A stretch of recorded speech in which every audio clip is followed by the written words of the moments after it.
Jean-Pierre, quelqu'un a déjà dit la mort, c'est la seule justice sur cette terre puisque tout le monde y passe.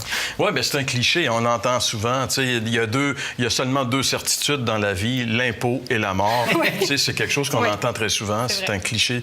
Mais c'est vrai, en tout cas, c'est vrai pour les deux. Là.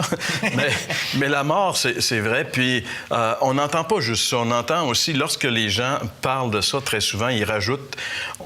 Il n'y a personne qui est revenu de l'autre bord pour nous dire qu'est-ce qu'il y a de l'autre bord. Tu sais, souvent, moi, j'ai été confronté à beaucoup de personnes qui me disaient ça. Mais en réalité, c'est absolument faux, ça. Parce que Jésus est revenu.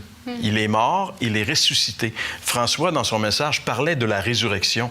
Et il démontrait jusqu'à quel point c'était tellement inattendu que même les disciples, devant la résurrection, ils ne croyaient pas. Ils n'étaient pas capables d'assimiler cette vérité. Tu sais, même s'il leur avait dit longtemps à l'avance qu'il allait revenir, c'était comme pas possible, tu sais, parce que c'était vraiment la victoire de la vie sur la mort. Et ça, Jésus l'a acquis. Il l'a acquis pour nous également. Et c'est pour ça que la résurrection, c'est une belle espérance pour les chrétiens. C'est-à-dire que c'est sûr que oui, on va mourir parce que tous meurent. C'est une chose qui est certaine. Mais quand on meurt dans le Seigneur, on a l'assurance qu'on va revenir à la vie pour être avec le Seigneur pendant toute l'éternité dans un lieu de félicité éternelle. Ça fait partie de ce qu'on appelle l'Évangile. Et l'Évangile, c'est la bonne nouvelle. Une nouvelle avec une belle espérance. Et je pense que c'est important quand même aujourd'hui, François, dans le monde désespérant dans lequel on vit, d'avoir une espérance quand même. En fait, c'est ça, la vie éternelle, c'est quelque chose qu'on aspire parce que au départ, quand Dieu nous a fait, il nous a créés pour être éternellement en relation, en communion avec lui. Et l'arrivée du péché dans le monde a rompu cette relation-là, a tout coupé les ponts entre nous et Dieu.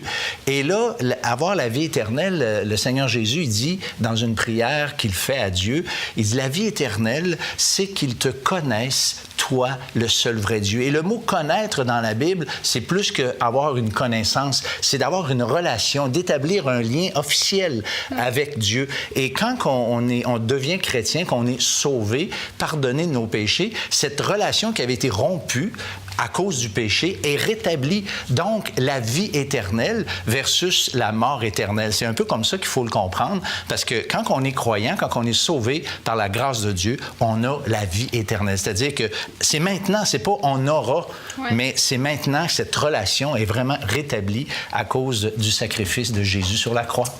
Mais merci beaucoup, François. Merci, Jean-Pierre. C'est déjà plus clair, en tout cas, avec ces explications-là.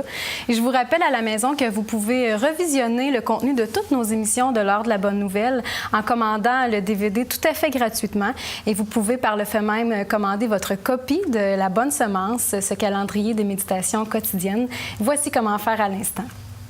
La série complète sur DVD vous est offerte tout à fait gratuitement. Pour commander, écrivez-nous à l'Heure de la Bonne Nouvelle, casier postal 26006, Trois-Rivières, Québec, G8Y7M1. Vous pouvez également le faire par courrier électronique à info@hbn.ca.